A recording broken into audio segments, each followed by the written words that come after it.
नमस्कार। आप सुन रहे हैं द बॉलीवुड रेडियो और मैं हूं आपके साथ आकाश। दोस्तों, आज के इस पॉडकास्ट में हम आपको तकरीबन 70 साल पीछे लेकर चलेंगे। किस्सा राजेश खन्ना का सुनाएंगे और राजेश खन्ना तब राजेश खन्ना नहीं बने थे। दरअसल ये काका के टीनेज का किस्सा है, जब उनकी उम्र 20 साल से कम थी और वो किसी को दिल दे बैठे थे। 20 साल से कम उम्र के राजेश खन्ना किस तरीके से एक लड़की की मोहब्बत के शिकार हो गए और वो मोहब्बत उन्हें सालों साल याद रही।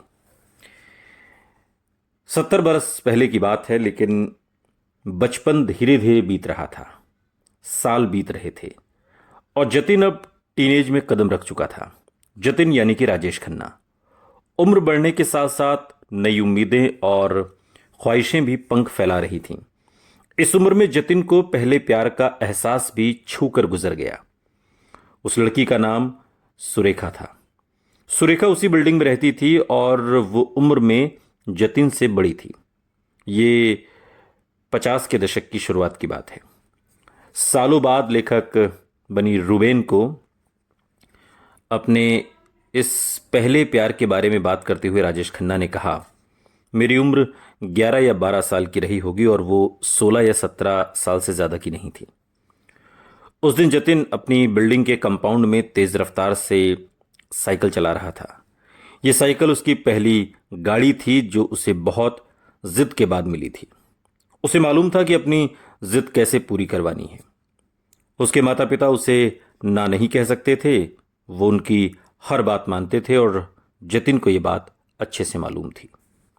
साइकिल पर बैठा वो अपने बिल्डिंग कंपाउंड के चक्कर लगा रहा था और अचानक उसका बैलेंस बिगड़ा और वो साइकिल समेत फर्श पर औंधे मुंह गिर पड़ा।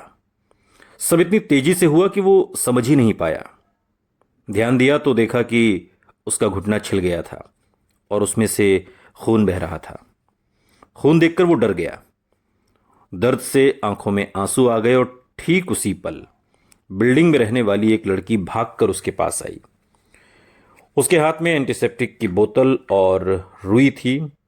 उसी पल उसे याद आया कि ये तो वही लड़की सुरेखा है जो अक्सर उसे साइकिल चलाते और खेलते हुए देखती थी।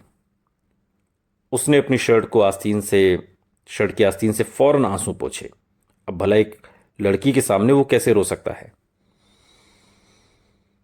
मुझे लगता है कि यही वो पल था जब मुझे पहली बार प्यार हुआ। मुझे याद है कि उसने एक पुरानी साड़ी को फाड़कर मेरे घुटने पर पट्टी बांधी और ऐसा करते हुए उसका चेहरा मेरे चेहरे के बेहद करीब आ गया। इससे पहले कि मैं कुछ सोच पाता उसने मुझे किस कर लिया। मेरी आंखों के आगे अंधेरा छा गया। सालों बाद एक इंटरव्यू में अपने पहले प्यार के किस्से को सुनाते हुए राजेश खन्ना ने उस पल को याद किया। खैर, उस शाम घर लौटकर वो चाई जी से यानी मां से अपनी नजरें चुराता रहा। अपनी साइकिल घर के अंदर छोड़कर वो फौरन छत पर गया। वहां अकेले बैठकर उसने अपनी आंखें बंद की और अपने ख्यालों में वापस जैसे उन्हीं लम्हों में पहुंच गया जब पहली बार सुरेखा ने किस किया। मनी मन वो उस पूरे सीन की बार बार कल्पना करता और ये एक अजीब सा एहसास था। और इस एहसास में मिठास भी थी, आत्मग्लानि भी थी और इश्क भी था। वो समझ नहीं पा रहा था कि वो जो महसूस कर रहा है वो सही है या गलत। शायद हवाओं में पहले प्यार का एहसास मचल रहा था। उस लड़की की बड़ी बड़ी खूबसूरत कत्थई आंखें थीं जो मुझे देखते ही चमक उठती थीं। एक इंटरव्यू के दौरान सालों बाद काका कहते हैं, जतिन और सुरेखा की आंखों की गुस्ताखियां अब शुरू हो चुकी थीं। सुरेखा जब भी जतिन को दोस्तों के साथ खेलते देखती तो वहीं आ जाती। वो अब साथ में फिल्में देखने भी जाने लगे थे। एक दोपहर उसने किसी तरह दोस्तों को साथ लेकर पास के थिएटर में मैटिनी शो देखने का प्लान बनाया। सिनेमा हॉल के अंदर में हम साथ साथ बैठे हुए थे जब उसने मेरा हाथ अपने हाथों में ले लिया। उन पलों को याद करते हुए राजेश खन्ना ने मुस्कुराते हुए कहा था, दोनों की मुलाकातें बढ़ रही थीं, मगर इस दोस्ती ने जतिन को हैरान कर दिया था। दिल में अजीब कन्फ्यूजन था और उसकी समझ में नहीं आ रहा था कि वो उसे आखिर हो क्या रहा है। हर वक्त बस सुरेखा से मिलना, उसे देखना अच्छा लगता था। अपने स्कूल, अपने दोस्तों, अपने परिवार, अपने खुशी, अपने गम, हर बात सुरेखा को बताना अब मानो जरूरी सा लगने लगा था। हर रोज स्कूल से वापस आने के बाद वो किताबों से भरा बस्ता अपने घर में पटकता और भागकर सुरेखा से मिलने पहुंच जाता। स्कूल में उस दिन क्या घटा, सब कुछ सुरेखा को बताना था। उस दिन भी स्कूल में दोस्तों के साथ हुई बातचीत के बारे में वो फौरन सुरेखा को बताना चाहता था। बस्ता अपने कमरे की मेज पर फेंक कर वो सुरेखा के घर की तरफ दौड़ा। हांफता हुआ वो सुरेखा के दरवाजे पर जाकर रुका। दरवाजे पर बड़ा सा ताला लटक रहा था। वो हैरान हुआ, इस ताले का मतलब उसकी समझ में नहीं आया, और हांफते हांफते उसके पास बैठी एक औरत से पूछा कि सुरेखा कहाँ है। जो जवाब उसे मिला उसके लिए वो बिल्कुल तैयार नहीं था। जब सुरेखा 18 साल की थी तो उसके घर वाले उसे उसके गांव ले गए जहां उसकी शादी हो गई। सुरेखा कभी वापस नहीं आई। मैं जैसे गम के गहरे समंदर में डूब गया। बचपन के उस प्यार को सालों बाद याद करते हुए मानो राजेश खन्ना उन पलों के दर्द को महसूस कर रहे थे। सुरेखा के जाने की बात सुनकर उस रोज उसकी आंखों में आंसू भर आए। उसकी उम्र में यह किसी हादसे से कम नहीं था। उसने कुछ खो दिया था, लेकिन क्या? मोहब्बत या अट्रैक्शन? ये उस समय ये एहसास वो किसी से बांट नहीं सका। क्या वो फिर प्यार कर पाएगा? वो जिसे भी प्यार करेगा, कहीं वो उसे फिर छोड़कर चला तो नहीं जाएगा? आज तक मैं उसे और अपने दिल पर उसके असर को भूल नहीं पाया, सालों बाद राजेश खन्ना ने इंटरव्यू में कहा। तो क्या अपनों को खो देने का एक डर उसके दिल में अपनी गहरी जड़ें जमाने लगा था? पता नहीं। लेकिन सुरेखा के जाने के बाद जतिन के पास अपने मन की बात को बांटने का कोई जरिया नहीं था। जब भी सुरेखा की याद आती तो वो अपनी बिल्डिंग की छत पर पहुंच जाता और बंबई के खुले आसमान की तरफ देखता रहता। आसमान में उड़ते हवाई जहाज उसे बेहद आकर्षित करते थे।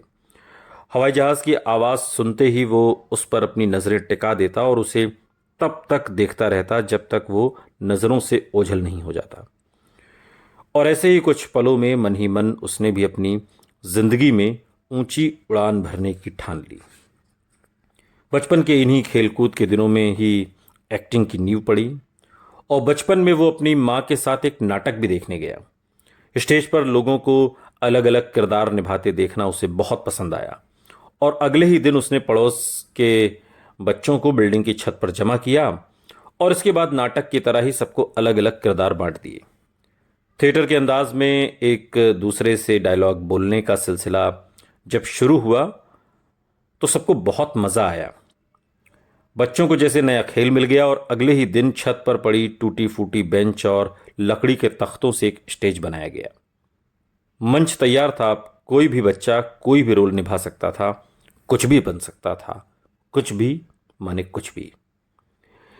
और ये जतिन की जिंदगी का पहला मंच था, वो मंच जहां से उसके ख्वाब ऊंची उड़ान भरने के लिए तैयार थे। राजेश खन्ना ने बात के दिनों में एक इंटरव्यू के दौरान कहा कि उन दिनों मेरा मनपसंद रोल एक बंजारे का था। इस रोल के लिए मुझे रंगीन कपड़े पहनकर, चेहरे पर रंग लगाकर लंबे लंबे डायलॉग बोलने पड़ते थे। मुझे ये सब कुछ बहुत अच्छा लगता था, लेकिन नाटक देखना मुझे सबसे ज़्यादा पसंद आता था। थिएटर जाने का कोई मौका मैं नहीं छोड़ता था। मगर जैसे जैसे मैं बड़ा हुआ, थिएटर और नाटकों की जगह फिल्मों ने ले ली। बचपन के इस मंच पर जब जतिन के दोस्त उसके डायलॉग्स पर तालियां बजाते तो उसे अजीब सी खुशी मिलती। महफिल में तारीफ बटोरने का यह एहसास उसके दिलो दिमाग में बस गया था। इस मंच पर खड़े होकर वो अपने अंदर अजीब सी ताकत महसूस करता था। नाटक के किरदार को निभाते हुए वो सोचता कि वो अब किसी भी कुर्सी पर बैठने के शायद लायक बन गया है। यानी कि वो बात जो जतिन के मामा के तलवार ने एक रोज जतिन के अपने पिता की कुर्सी पर बैठने के दौरान कही थी कि पहले उस लायक बनो तब बैठो। मंच पर ये किरदार निभाकर वो हमेशा सबका प्यार पा सकता है, ऐसा प्यार जो शायद कायम भी रहे हमेशा। ये ख्याल अब राजेश खन्ना के दिलो दिमाग में उमड़ने लगा था, और तब तक राजेश खन्ना की उम्र 20 साल भी नहीं थी। सुनते रहिए द बॉलीवुड रेडियो, सुनता है सारा इंडिया।